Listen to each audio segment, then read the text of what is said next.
तन्हा था मैं अंजुमन में, गए दिन के तन्हा था मैं अंजुमन में, यहाँ अब मेरे राज़दां और भी हैं, यहाँ अब मेरे राज़दां और भी हैं। बहुत ही शरफ का मकाम है कि अपने असातिज़ा इकराम की सरपरस्ती में अपने साथियों के साथ अपने इल्मी और करियर के सफर को शेयर करने का मौका मिल रहा है। ये इसलिए भी शर्फ का मकाम है मेरे लिए कि ये जो जमात आज यहां नजर आ रही है,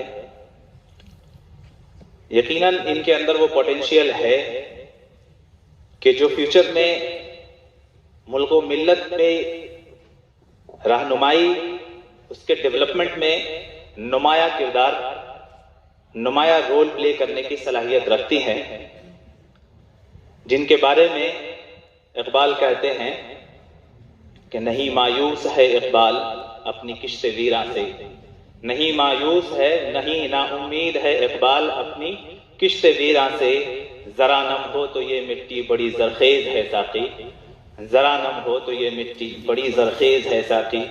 और आज की का जो मौजू है मेरे लिए बहुत ही खूबसूरत और बहुत ही इंपॉर्टेंट मौजू है, यानी हुकूमती सतह पर तलबे मदारिस की हिस्सेदारी के इम्कानात क्या क्या हैं।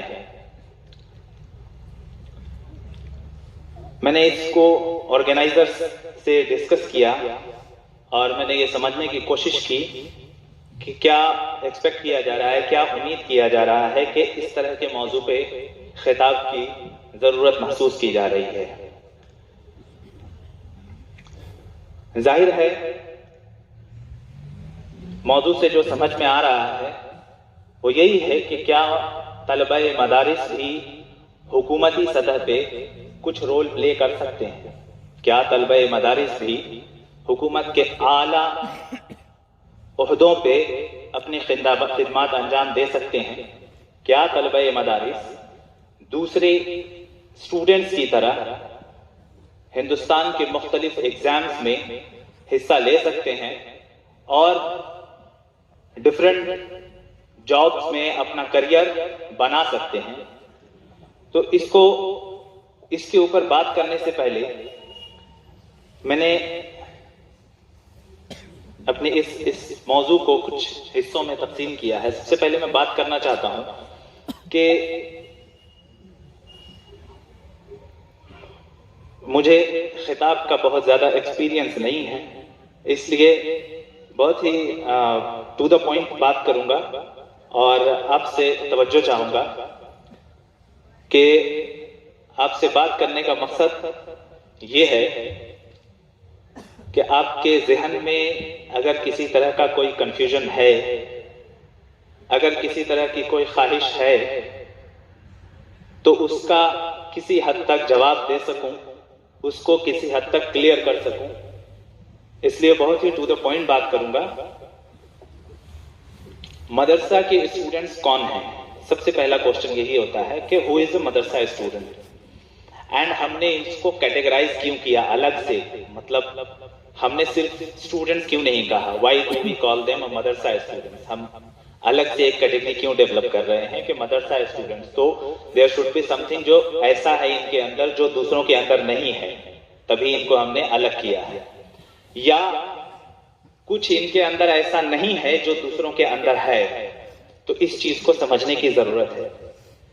देखिए, अगर हम स्टूडेंट्स को कैटेगराइज करें तो generally primary, secondary, higher studies में हम कैटेगराइज करते हैं। ये प्राइमरी स्टूडेंट्स हैं, ये सेकेंडरी स्टूडेंट्स हैं, ये हायर एजुकेशन में जाने वाले हायर एजुकेशन के रिसर्च स्कॉलर हैं, अंडर ग्रेड्स हैं, पोस्ट ग्रेड्स हैं। तो मैं कुछ कंसेप्ट क्लियर करना चाहता हूं कि एक आम स्टूडेंट्स में और एक मदरसा के स्टूडेंट्स में कोई खास डिफरेंस नहीं है। सिवाय इसके कि हमारा स्पेशलाइजेशन दीन, शरीयत और अपने मजहब पर है, इस्लाम पर है। किसी और का specialization science, maths, physics, accounts, इन चीजों में है। उसमें भी अगर हम इब्तिदाई मरहले में देखें तो हम वो सारे उलूम हासिल कर रहे हैं जो दूसरे स्टूडेंट्स हासिल कर रहे हैं। फॉर एग्जाम्पल, अगर हम कैरिकुलम उठाकर देखें स्कूल का, अच्छे अच्छे स्कूल का, यानी कि जो हमारे मुल्क के बेहतरीन प्राइवेट स्कूल्स हैं, उनका अगर हम सिलेबस उठाकर देखें तो उनको कम से कम 3 लैंग्वेजेस पढ़ाई जाती हैं, जिसमें 2 लैंग्वेज इंडियन है, एक तो हिंदी और इंग्लिश। उसके अलावा फॉरेन लैंग्वेज भी उनको पढ़ाई जाती है, या तो अरबिक ऑप्शन होता है, या आप अरबिक सेलेक्ट कर लें, या आप जर्मन पढ़ें, या आप फ्रेंच पढ़ लें, या आप चाइनीज पढ़ें, आप रशियन पढ़ें। इंग्लिश हम पढ़ते हैं, हिंदी भी हम पढ़ते हैं, एक्स्ट्रा में हम उर्दू भी पढ़ते हैं, और एक फॉरेन लैंग्वेज हम अरबिक भी पढ़ते हैं, बल्कि हम तो फारसी भी पढ़ते हैं। तो लैंग्वेज के एतबार से हम बिल्कुल एकदम अप टू द मार्क हैं, बल्कि कुछ कुछ हम अपर हैंड रख रहे हैं। दूसरी चीज जो है वो है सोशल साइंस और साइंस पढ़ाया जाता है प्राइमरी और सेकेंडरी लेवल पे। हम भी सोशल साइंस और साइंस पढ़ रहे हैं, उतना स्पेशलाइज करके नहीं पढ़ रहे हैं जितने के दूसरे स्टूडेंट्स पढ़ रहे हैं। हमारे मुताले में साइंस और सोशल साइंस की किताबें हैं, तो हम किसी हद तक उनसे इंट्रोड्यूस्ड हैं। If someone is talking on some social topics और समथिंग ऑफ साइंटिफिक टर्म्स हमारे सामने आते हैं अगर, तो हम, ऐसा नहीं है कि हमारा माइंड ब्लॉक हो जाता है। बहुत डीप में जाके बात नहीं कर पाएंगे, लेकिन हम बात कर लेंगे। तो हम क्या पढ़ते हैं? तो हम उसकी जगह पे पढ़ते हैं हिकमत, फलसफा, मंतिक, फिक़ा, उसूल फिक़ा, हदीस, तफसीर, ये चीजें हम पढ़ते हैं। इसके सामने में जो हमारे नॉर्मल या जो अदर ग्रुप ऑफ स्टूडेंट्स हैं, वो science, maths, accounts, social science ये पढ़ते हैं। लेकिन अगर हदीस, फिक़ा, मंतिक, तफसीर, इन चीजों पे अगर हम बात उनसे करें तो उनका माइंड ब्लॉक हो जाएगा, वो जरा भी नहीं समझ पाएंगे, वो फॉलो ही नहीं कर पाएंगे क्या बात कर रहे हैं, क्योंकि उन्होंने पढ़ा ही नहीं। यहां भी हम बराबर में तो कम से कम है। तो किसी तरह से मदरसे का एक तालिब इल्म दूसरे तालिब इल्म से किसी भी तरह से अभी तक तो। दूसरा एक डिफरेंस होता है लाइफ स्टाइल। लाइफ स्टाइल में बहुत सारी चीजें आती हैं। हमारी जाहिरी अपीयरेंस कि हम कैसे दिखते हैं, मदरसे के तालिब इल्म को देख के बता देते हैं भाई ये मदरसे वाले हैं, दाढ़ी रखा हुआ है, टोपी रखा हुआ है, शरीयत की पाबंदी है, मदरसे वाले हैं। एक अपीयरेंस में होता है। दूसरा एक एटीट्यूड में होता है कि आपके अखलाक कैसे हैं, आपका बिहेवियर कैसा है, आप समाज में जब लोगों से इंटरेक्ट कर रहे हैं, या आप अपने बुजुर्गों से, अपने असातिज़ा से, अपने फैमिली वालों से इंटरेक्ट कर रहे हैं, तो आपका एटीट्यूड, आपके अखलाक कैसे है। ये चीज भी हम अगर इसमें देखें तो अल्हम्दुलिल्लाह हमारा एटीट्यूड जो है वो बेस होता है दीनी तर्ज अमल पर और शरीयत के ऊपर। तीसरी चीज जो होती है वो है इंटेलिजेंस, के इंटेलिजेंस का लेवल क्या है। तो मैं कहूंगा ये कॉमन है, चाहे वो मदरसे के स्टूडेंट्स हों या दूसरे स्टूडेंट्स हों, ये बिल्कुल कॉमन है। इंटेलिजेंस का लेवल किसी स्पेसिफिक सब्जेक्ट को पढ़ने से या किसी स्पेसिफिक किस्म के इदारे या इंस्टीट्यूशन में पढ़ने से बढ़ता या घटता नहीं है। हर इदारे में कुछ बहुत ही ज़हीन तलबा होते हैं, कुछ औसत दर्जे के होते हैं और कुछ पुअर होते हैं। और ये ऐसा नहीं है कि सिर्फ स्कूल में होते हैं, मदरसे में नहीं होते। मदरसे में भी होते हैं, स्कूल में भी होते हैं, कॉलेजेस में भी होते हैं, यूनिवर्सिटीज में भी होते हैं। ये कैटेगराइजेशन आपको हर जगह मिलेगी। तो ये एक कॉमन फीचर है, irrespective of you are coming from मदरसा या you are coming from a school और एनी यूनिवर्सिटी और कॉलेज। तो अब हमें ये समझ में आया कि कैटेगराइज करने का मकसद सिर्फ ये है कि हम अल्हम्दुलिल्लाह दीन वाले लोग हैं, उसके अलावा हमारे और उनके बीच में कोई दूसरा डिफरेंस नहीं है।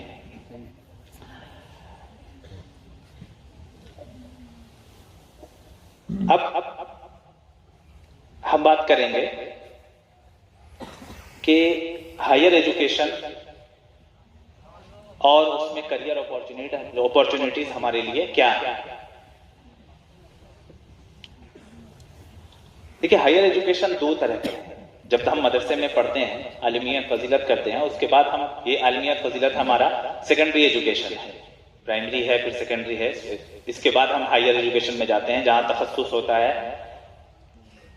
तो उसमें हमारे पास दो रास्ते होते हैं जहां तक मैं समझ पाता हूं। या तो हम दीनी उलूम में स्पेशलाइज करें, हदीस में, फिक़ह में, तफसीर में हम और मजीद जो है अबूर हासिल करें,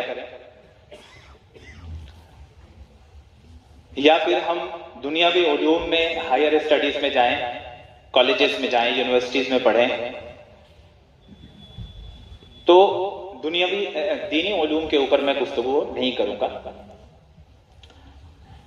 जो दुनियावी उलूम हैं उनको फिर हम लोग जब हायर स्टडीज में जाते हैं तो खास तौर से माशियत के ताल्लुक से हम कैटेगराइज करेंगे, इसको अलग अलग कैटेगरी में रखेंगे। तो हम देखेंगे कि जॉब अपॉर्चुनिटीज कहां हैं अगर हम हायर एजुकेशन में जा रहे हैं। तो पैरेलली मैं बात करूंगा कि जिस तरह की जॉब अपॉर्चुनिटीज हैं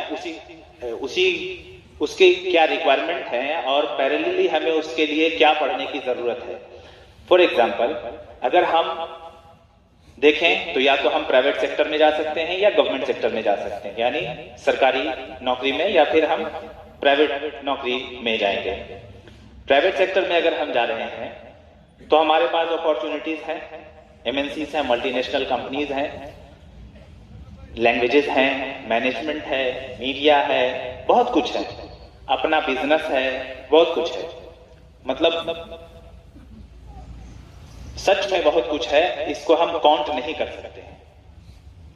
अगर हम गवर्नमेंट सेक्टर में जाएंगे तो 2-3-4 फील्ड्स हैं, जैसे कि एजुकेशन है। या तो हम एजुकेशन डिपार्टमेंट में जाएंगे तो एजुकेशन के भी मराहिल हैं, प्राइमरी एजुकेशन में जाएंगे, सेकेंडरी एजुकेशन में जाएंगे तो हम टीचर होंगे, हायर एजुकेशन में जाएंगे तो लेक्चरर या असिस्टेंट प्रोफेसर के लेवल पे हम एंट्री लेंगे। इस तरह से हम टेक्निकल सर्विसेज में जा सकते हैं, या हम मेडिकल में जा सकते हैं, डॉक्टर्स बनके, इंजीनियर्स बनके, आर्किटेक्चर्स बनके, या हम 3rd और 4th ग्रेड की जॉब्स पे जा सकते हैं, क्लर्कियल जॉब में या 4th ग्रेड की जॉब में, या फिर हम सिविल सर्विसेज या जुडिशियल सर्विसेज में भी जा सकते हैं, जहां आईएएस, आईपीएस, आईआरएस, आईएफएस या जजेस या जो प्रोसिक्यूशन लॉयर्स होते हैं उनके लेवल पे हम एंट्री गवर्नमेंट सेक्टर में ले सकते हैं। इन सबको मैं डिटेल में अलग से थोड़ा बात करूंगा। अभी मैं बस एक खाका दे रहा हूं कि क्या क्या अपॉर्चुनिटीज हमारे सामने नजर आ सकती हैं। इन सब की जो एक कॉमन रिक्वायरमेंट होगी वो होगी क्वालिफिकेशन, अहलियत। किसी भी सेक्टर में जाने के लिए ऐसा नहीं है कि हमने चाहा और हम उसको हासिल कर लेंगे, उसके लिए हमें जरूरी अहलियत हासिल करनी होगी, क्वालिफिकेशन हासिल करनी होगी। फॉर एग्जाम्पल, अगर हम जज बनना चाहते हैं या हम लॉयर बनना चाहते हैं तो हमें एक डिग्री लॉ में करनी होगी, LLB। अगर हम डॉक्टर बनना चाहते हैं तो हमें BUMS या MBBS या BDS या BHMS जैसी डिग्री जो मेडिसिन से रिलेटेड है वो लेनी पड़ेगी, तभी हम प्रैक्टिस कर सकते हैं या गवर्नमेंट सेक्टर में भी हम ज्वाइन कर सकते हैं। इसी तरह से अगर हम किसी दूसरे फील्ड में, सिविल सर्विसेज में जाना चाहते हैं तो आपको ग्रेजुएशन करना है 45% मार्क्स के साथ। दूसरी इसकी रिक्वायरमेंट होगी स्पेशलाइज्ड नॉलेज। आज किसी भी लेवल पे एंट्री बहुत ही कॉम्पिटिटिव माहौल हो गया है। हर जगह पे एंट्री के लिए कंपटीशन के थ्रू, एग्जाम के थ्रू जाना पड़ेगा। उसके लिए उस फील्ड में जिसमें आप जाना चाहते हैं उसका स्पेशलाइज्ड नॉलेज होना जरूरी है, और वही स्पेशलाइज्ड नॉलेज हम डिग्री के थ्रू हासिल करते हैं। यानी अगर हम लॉ में जाना चाहते हैं तो LLB करके कानून की जो समझ जो है हम डेवलप करते हैं, कानून को पढ़ते हैं। मेडिकल में जाना चाहते हैं तो MBBS BUMS करके हम उलूम तिब पर जो है कुछ उबूर हासिल करते हैं। तो ये स्पेशलाइज नॉलेज गेन करने की जरूरत भी है, यानी सिर्फ डिग्री से काम नहीं चलेगा, एग्जाम देना पड़ेगा और वहां परफॉर्म करना पड़ेगा, यानी कि हमारी सलाहियतों को सामने रखना पड़ेगा। तीसरी रिक्वायरमेंट है जो अभी मैंने बताया कि एंट्री एग्जाम या इंटरव्यू या एग्जाम प्लस इंटरव्यू या मल्टी एग्जाम्स प्लस इंटरव्यू, यानी 2 बार एग्जाम फिर इंटरव्यू। फॉर एग्जांपल अगर आप सिविल सर्विसेज में जाना चाह रहे हैं तो 2 एग्जाम प्लस इंटरव्यू, कहीं सिर्फ इंटरव्यू पे, कहीं कुछ मेरिट प्लस इंटरव्यू पे, लेकिन हर जगह आपका टेस्ट ऑफ नॉलेज जरूरी है और वो होगा। अब जो मैंने पहली रिक्वायरमेंट रखी कि क्वालिफिकेशन, तो क्वालिफिकेशन कहां से आएगा? अल्हम्दुलिल्लाह सुम्मा अल्हम्दुलिल्लाह कि अल-जामिअतुल अशरफिया से अगर हम फजीलत करते हैं या हम आलमियत करते हैं तो मुल्क की बेहतरीन सेंट्रल यूनिवर्सिटीज में हमारा एडमिशन ये यहाँ की डिग्री का रिकॉग्नाइज्ड है, उसका इल्हाक है और हम एडमिशन ले सकते हैं, हमें किसी मजीद डिग्री की जरूरत नहीं पड़ेगी, एक्सेप्ट ये कि कुछ छोटे छोटे कॉलेजेस हैं, लेकिन जो मुल्क की बेहतरीन यूनिवर्सिटीज हैं, सेंट्रल यूनिवर्सिटीज हैं, जामिया, JNU, ANU, हमदर्द या बनारस हिंदू यूनिवर्सिटी या दिल्ली यूनिवर्सिटी जैसे कॉलेजेस में अगर हम एडमिशन लेना चाहते हैं तो हमारा मादर इल्मी हमें फुल्ली इक्विप करके भेज रहा है, हमारी डिग्री रिकॉग्नाइज्ड है अल्हम्दुलिल्लाह बहुत सारे सब्जेक्ट्स में, और जनरली आर्ट्स के सारे सब्जेक्ट्स में, लॉ में भी कहीं कहीं है, जैसे कि अलीगढ़ मुस्लिम यूनिवर्सिटी में 1 साल का ब्रिज कोर्स है जहां जामिअतुल अशरफिया को रिकॉग्नाइज किया गया है। हम 1 साल वहां पढ़ते हैं तो वो हमें डिफरेंट अपनी चॉइस के हिसाब से एग्जाम की तैयारी भी करवाते हैं और फिर हमें टेक्निकल एजुकेशन में भी जाने की डिग्री अहलियत मिल जाती है, यानी डिप्लोमा वगैरह भी कर सकते हैं और लॉ के एंट्रेंस में भी बैठने की अहलियत हमारे पास आ जाती है। तो आर्ट्स के जनरल एग्जाम में यानी BA हम ऑलमोस्ट हर जगह से कर सकते हैं और कुछ कुछ जगहों से हम टेक्निकल और लॉ जैसी स्पेशलाइज्ड डिग्री भी हासिल कर सकते हैं on the basis of our degree from our alma mater Al-Jamiatul Ashrafia. लेकिन सिर्फ डिग्री से नहीं होगा, यहां भी सिलेक्शन के लिए हमें एग्जाम के थ्रू जो है उस प्रोसेस को पास करना होगा। एग्जाम होगा, एंट्रेंस एग्जाम होगा और वो ये देख के नहीं होगा कि आप मदरसे से आ रहे हैं या आप एक मॉडर्न स्कूल से आ रहे हैं, वो एक नॉर्मल कैरिकुलम जो उनका है उसके हिसाब से होगा और उसके रिक्वायरमेंट पूरा करना हमें करना पड़ेगा। उसमें जनरली एग्जाम्स जो होते हैं वो इंग्लिश लैंग्वेज के होते हैं और बहुत ही बिगिनर्स टाइप के जनरल नॉलेज के क्वेश्चंस होते हैं, जनरल मेंटल एबिलिटीज यानी रीजनिंग के कुछ क्वेश्चंस होते हैं बहुत ही नॉर्मल टाइप के, जिसकी थोड़ी सी प्रैक्टिस से हम उसको क्वालिफाई कर सकते हैं। इसी तरह से अगर हम एजुकेशन में जाना चाहते हैं और प्राइमरी लेवल पे या सेकेंडरी लेवल पे अगर हम एजुकेशन फील्ड में जाना, एजुकेशन डिपार्टमेंट में एज ए टीचर ज्वाइन करना चाहते हैं तो हमें graduation plus BEd plus TET का एग्जाम क्वालिफाई करना पड़ेगा, या अपने स्टेट का या फिर सेंट्रल टेट मतलब teacher eligibility test, graduation plus BEd plus TET का एग्जाम। अगर हम हायर एजुकेशन में जाना चाहते हैं तो graduation plus post graduation plus NET का एग्जाम क्लियर करना पड़ेगा, यानी नेशनल एलिजिबिलिटी टेस्ट जो हायर एजुकेशन में जाने के लिए एक कंपलसरी अहलियत है। इसी तरह से हम अगर टेक्निकल सर्विसेज में जाना चाहते हैं तो हमें डिप्लोमा या BTech या BArch जैसी डिग्री हासिल करनी होगी, और अगर हम 3rd ग्रेड या 4th ग्रेड की क्लर्कियल लेवल की जॉब ज्वाइन करना चाहते हैं तो उनके भी अपने कुछ 12th लेवल पे हैं, कुछ की अहलियत ग्रेजुएशन है, तो ये सब फुलफिल करना हमारे लिए जरूरी है। अब हम थोड़ा और ऊपर आकर बात करते हैं, चूंकि मैं आपसे एक्सपेक्ट कर रहा हूं कि आप 3rd ग्रेड और 4th ग्रेड की सर्विसेज में नहीं जाएंगे, या तो आप हायर एजुकेशन में जाएंगे या आप हायर सर्विसेज में जाएंगे।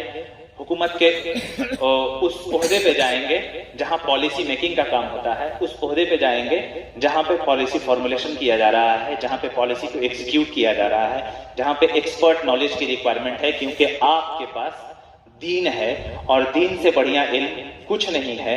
अगर उसके साथ हमने थोड़ा सा दुनिया के उलूम का सिंथेसिस कर दिया और उसको मिला करके हमने अगर सामने में रखा, तो हमसे अच्छा एडमिनिस्ट्रेटर, हमसे अच्छा सिविल सर्वेंट या हमसे अच्छा जज मुल्क को नहीं मिलने वाला है। इसकी मिसाल मैं आपको यूं भी दूंगा कि मैं खुद अभी सर्विस में हूं और मैं डिप्टी कमिश्नर हूं नगर निगम में। लोग मुझसे खुश रहते हैं, उसकी वजह मेरा दीन और मेरा जो है इल्म दीन है, अल्हम्दुलिल्लाह। आपको मैं बताऊं कि second ARC administrative reform commission बैठा था, सेंट्रल गवर्नमेंट ने बैठाया था सिविल सर्विसेज में और हायर सर्विसेज में रिफॉर्म लाने के लिए कि सर्विसेज हमारी इफेक्टिव क्यों नहीं है। हमारे एग्जाम जो है, इंडियन सिविल सर्विसेज का जो एग्जाम है, ये बहुत ही टफ एग्जाम है, दुनिया का सेकंड टफेस्ट एग्जाम है। फिर भी अगर हम क्वालिटी ऑफ ऑफिसर्स देखें तो बहुत पीछे हैं। इतना टफ एग्जाम लेने का मतलब है we are selecting the clean, the best, सबसे अच्छे ऑफिसर्स हम सिलेक्ट करके ला रहे हैं। और सर्विस में आने के बाद क्या प्रॉब्लम है कि उनकी परफॉर्मेंस घट जा रही है, क्या रीजन है कि वो अच्छा नतीजा नहीं दे पा रहे हैं। इसको टेस्ट करने के लिए second administrative reform commission government of India ने बैठाया था और उसने एक पेपर यूपीएससी में इंट्रोड्यूस किया, जिसको अब सारे ही स्टेट के पब्लिक सर्विस कमीशन जो है अपने अपने स्टेट में भी इंट्रोड्यूस कर रहे हैं। और उसमें उन्होंने रखा कि जो हमारे कैंडिडेट्स हैं इनका एथिक्स, मोरालिटी और इंटीग्रिटी चेक किया जाए, यानी इनके अखलाक की, इनके किरदार की, इनकी ईमानदारी की का भी टेस्ट होना चाहिए, इसका भी इम्तिहान होना चाहिए। और बाज़ाब्ते इस पे एक पेपर आया है 250 मार्क्स। समझ लीजिए कि जो चीजें गवर्नमेंट इंट्रोड्यूस कर रही है वो सिखाने के लिए मजहब से अच्छा जरिया कुछ नहीं हो सकता, और वो चीज हमें मजहब सिखा कर भेजता है। तो एक पेपर तो तैयार है, एक पेपर हमारा तैयार है। ट्रस्ट मी, मैंने इस पेपर में बहुत कम मेहनत की है, क्योंकि कहते हैं कि आपकी जैसी जो एग्जाम बोर्ड में जो बैठते हैं, बोर्ड मेंबर्स जो होते हैं 4-5 लोग, वो इतने एक्सपर्ट होते हैं और इतना घुमा करके आपसे पूछेंगे कि आप वहां पे सुपरफिशियल या कुछ फेक नहीं बोल सकते हैं, जो अंदर है वो ऑटोमेटिकली निकल के आ जाएगा। तो जिस भी एंगल से उन्होंने मुझे टेस्ट करके देखा तो उनको लगा कि नहीं, ये एथिक्स की तैयारी करके आया है। तो ये चीज सरकार चाहती है, गवर्नमेंट चाहती है कि हमारे ऑफिसर्स के अंदर एथिक्स और मोरालिटी हो, और वो एथिक्स और मोरालिटी हमें मजहब सबसे पहले सिखा देता है। तो हम एक अच्छा सिविल सर्वेंट, एक अच्छे जज या एक अच्छे कोई भी गवर्नमेंट ऑफिसर बनने की अहलियत रखते हैं। लेकिन इसकी रिक्वायरमेंट सिर्फ एथिक्स और मोरालिटी नहीं है, इसके अलावा और भी बहुत सारी चीजें हैं जिनको हासिल करने की जरूरत है। और इसमें घबराने की जरूरत बिल्कुल भी नहीं है कि हमने अब तक वो चीजें नहीं पढ़ी।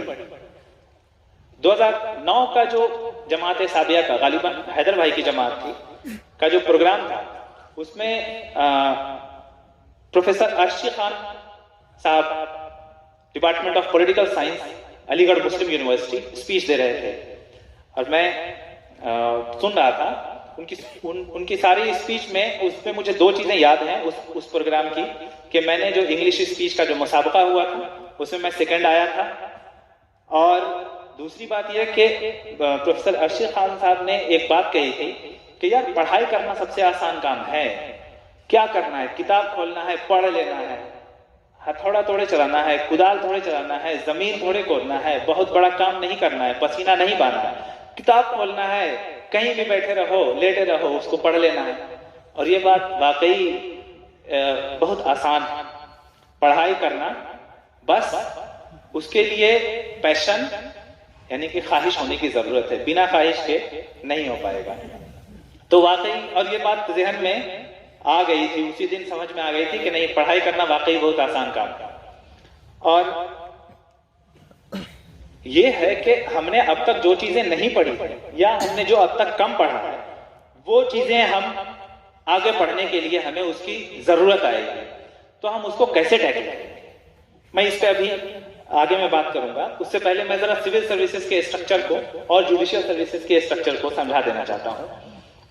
मैं ये सारी बातें इसलिए इतनी ओपन तरीके से रख रहा हूं कि आपके जहन में कोई इस तरह का गुमान न रहे कि हम तो मदरसे से हैं, हम तो अभी तक स्कूल नहीं गए हैं, हमारी इंग्लिश कमजोर है, हमारी साइंस कमजोर है, हम मैथ्स में अच्छे नहीं हैं, रीजनिंग मेरे पास नहीं है, मेरे फादर ने हमको कन्वेंट में नहीं पढ़ाया है, तो हम ये चीजें नहीं कर सकते हैं। बिल्कुल नहीं, ऐसा नहीं है।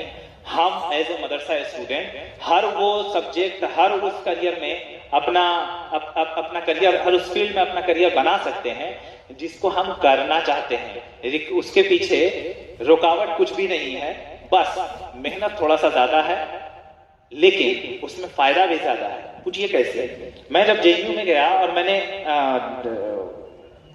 अपना ग्रेजुएशन और मास्टर्स अरबिक लैंग्वेज से किया, तो अरबिक में मुझे बहुत ज्यादा इंटरेस्ट नहीं था, लेकिन एडमिशन वहां ग्रेजुएशन में अरबिक में ही होता था, सोशल साइंसेज में नहीं होता था। मैंने कोशिश करके उसमें ही एडमिशन लिया और एमफिल में जैसे ही मुझे मौका मिला, मैंने इंटरनेशनल स्टडीज की तरफ, जब तक मैं अरबिक में था मैंने बहुत अच्छा नहीं किया, एवरेज स्टूडेंट था, कभी कभी क्लास में टॉप भी कर जाते थे, खासतौर से जब बीए फर्स्ट ईयर और सेकंड ईयर में थे, क्योंकि वहां तो अलिफ बे ते से पढ़ाते थे और हम तो यहाँ से पढ़ के गए थे, तो उनमें टॉप करना तो मामूली सी बात थी। तो लेकिन जब मरहला आगे बढ़ा और ट्रांसलेशन और इंटरप्रिटेशन की बात आई, तो उतना ज्यादा मुझे उस ट्रांसलेशन और इंटरप्रिटेशन में इंटरेस्ट नहीं था, तो मैं थोड़ा एवरेज स्टूडेंट में आ गया। लेकिन जब मैंने इंटरनेशनल स्टडीज में, जो कि मेरी ख्वाहिश थी, एकेडमिक्स में मेरी ख्वाहिश थी कि मैं वेस्ट एशिया, अरब वर्ल्ड पे रिसर्च करूं, और खास तौर से अरब वर्ल्ड में जो इस्लामी यून यानी कि इस्लामिस्ट ऑर्गेनाइजेशन ऑपरेट कर रही हैं, उनकी फिक्र पे मैं अपनी थीसिस, अपना डिसर्टेशन लिखूं और उस पर रिसर्च करने की मेरी ख्वाहिश थी। तो जब मैंने उसका एग्जाम दिया, तो एग्जाम में भी मैंने टॉप किया, एंट्रेंस एग्जाम में, और जब मैंने उसकी थीसिस लिखी तो मेरे सुपरवाइजर यानी कि जो प्रोफेसर थे, वो काफी रिनोन्ड प्रोफेसर हैं, उन्होंने मुझे काफी अप्रिशिएट किया और बोला कि तुमने काफी अच्छी थीसिस लिखी। उसकी वजह यह थी कि मुझे प्राइमरी सोर्सेज पे एक्सेस थी। प्राइमरी सोर्सेज मतलब मैं अरब वर्ल्ड पे रिसर्च कर रहा हूं, वहां जितनी भी किताबें लिखी गई हैं, जितने अफकार उनके लिखे गए हैं, जितनी वो स्पीच देते हैं या जितने वो पंपलेट निकालते हैं, वो सब अरबिक में निकालते हैं। तो मुझे प्राइमरी सोर्सेज पे एक्सेस था, मैं चीजों को डायरेक्टली अरबिक से पढ़ता था, किसी का तर्जमा किया हुआ या किसी का इंटरप्रेट किया हुआ नहीं पढ़ता था, बल्कि मैंने खुद रिसर्च ही इसी पे किया कि हम जो अफकार वेस्ट के पढ़ रहे हैं, जब ये यूएस या वेस्टर्न वर्ल्ड में जा रहे हैं, यानी हम जब अरब वर्ल्ड को पढ़ रहे हैं, हम का मतलब India, not we the madrasa student, हम लोग तो अरबिक में पढ़ लेते हैं। इंडिया जो पढ़ता है कि वेस्ट एशियन यानी अरब स्कॉलर्स किस तरह से सोचते हैं, तो डायरेक्ट नहीं पढ़ता है, उनके पास जो सोर्स आते हैं वो पहले जाते हैं वेस्ट में, वहां से ट्रांसलेट और इंटरप्रेट होकर के तब यहाँ आते हैं, यानी हमारे पास सेकेंडरी सोर्स पहुंच रहा है। तो मैंने इसी चीज पे रिसर्च किया और अपना एमफिल का डिसर्टेशन लिखा और मैंने बहुत अच्छा किया। तो मैं ये कहना चाह रहा हूं कि अगर हमें किसी स्पेसिफिक फील्ड में कुछ ज्यादा पढ़ने की जरूरत है, तो हम कुछ ले करके भी जा रहे हैं जो हमें डेफिनेटली बहुत हेल्प करने वाला है। बहरहाल मैं सिविल सर्विसेज के स्ट्रक्चर को जरा समझाना चाहूंगा कि सिविल सर्विसेज जो है वो दो तरह के हैं, स्टेट लेवल पे हैं, यानी कि जिसको हम प्रोविंशियल सर्विसेज बोलते हैं या स्टेट सर्विसेज बोलते हैं या पीसीएस का एग्जाम्स भी बोलते हैं, और दूसरा है फेडरल लेवल पे सेंट्रल सर्विसेज या ऑल इंडिया सर्विसेज, जिसमें यूपीएससी जिसका एग्जाम कंडक्ट करता है, जिसमें बहुत सारी सर्विसेज हैं, Indian administrative service, Indian police service, Indian revenue service, Indian foreign service, account service, या रेलवे मैनेजमेंट या रेलवे ट्रैफिकिंग, बहुत सारी सर्विसेज हैं। ये सेंटर और स्टेट के लेवल पे होता है। इसकी अहलियत बस इतनी है कि आपका ग्रेजुएशन 45% मार्क्स के साथ होना चाहिए और कुछ नहीं है। इसमें एंट्री जो है वो एग्जाम के थ्रू है। एग्जाम 3 लेवल पे है। प्रीलिम्स का एग्जाम यानी पीटीएस का स्क्रीनिंग टेस्ट, बहुत सारे 8 लाख 10 लाख लोग अप्लाई करते हैं हर साल। अब 8 लाख 10 लाख लोगों का तो मेंस एग्जाम डिटेल एग्जाम लेने से रहे तो उनका एक स्क्रीनिंग टेस्ट होता है, प्रिलिमिनरी एग्जाम, जिसमें मान लीजिए 80% स्टूडेंट छट जाते हैं, 20% का फिर मेंस एग्जाम होता है। वही मेन एग्जाम होता है जिसके बेसिस पे आपकी मेरिट लिस्ट बनती है और जो मेंस एग्जाम क्वालिफाई करते हैं उनके लिए फिर पर्सनालिटी टेस्ट, जिसको इंटरव्यू बोलते हैं, वो होता है। यानी कि पर्सनालिटी टेस्ट आपको टेस्ट करते हैं कि ये गवर्नमेंट सर्विसेज में हायर पोस्ट पे जाने की अहलियत रखते हैं कि नहीं, इनकी ज़हनियत कैसी है, इनका एटीट्यूड क्या है, सोचते कैसे हैं, हाँ, ये सब चीजें वो टेस्ट करते हैं। नॉलेज में जो ये टेस्ट करते हैं वो कहा जाता है civil services is something about everything, यानी हर चीज के बारे में थोड़ा थोड़ा नॉलेज होना जरूरी है। सिविल सर्विसेज में कहते हैं कि यूपीएससी कुछ भी पूछ लेता है। अगर हम ये कहें कि इसका कोई सिलेबस है, इसका कोई निसाब है, तो हाँ यूपीएससी ने दे रखा है, लेकिन अगर यूपीएससी अपने निसाब से हटकर क्वेश्चन करता है तो कोई भी यूपीएससी को क्वेश्चन करने वाला नहीं है कि आपने अपने निसाब से बाहर क्यों पूछा, क्योंकि उसके एग्जाम के बारे में, जैसा कि मैंने कहा, समथिंग अबाउट एवरीथिंग, हर चीज के बारे में थोड़ा थोड़ा जानना जरूरी है और इसी को जनरल नॉलेज बोलते हैं, जनरल स्टडीज बोलते हैं। चाहे वो साइंस हो, चाहे वो मैथ्स हो, इकोनॉमिक्स हो, ज्योग्राफी है, पॉलिटी है, हिस्ट्री है, सब कुछ के बारे में लगभग थोड़ा थोड़ा, बहुत ज्यादा डीप जानने की जरूरत नहीं है, थोड़ा थोड़ा। दूसरी चीज इसमें टेस्ट होती है जनरल मेंटल एबिलिटी टेस्ट, जिसको रीजनिंग भी बोलते हैं, कि हमारी मेंटल प्रोसेस क्या है, हम कितना फास्ट सोचते हैं, कितने डिफरेंट तरह से सोचते हैं, हमारे सामने कोई पजल आता है तो हम उस पर कैसे रिएक्ट करते हैं, हमारे सामने कोई डेड एंड आ जाता है कि अब समझ में नहीं आ रहा आगे क्या करें, तो ऐसे में हम क्या रिएक्ट करेंगे, इन सब चीजों का जो टेस्ट है उसको जनरल मेंटल एबिलिटी टेस्ट बोलते हैं। इसका भी एग्जाम होता है। दूसरा, उसमें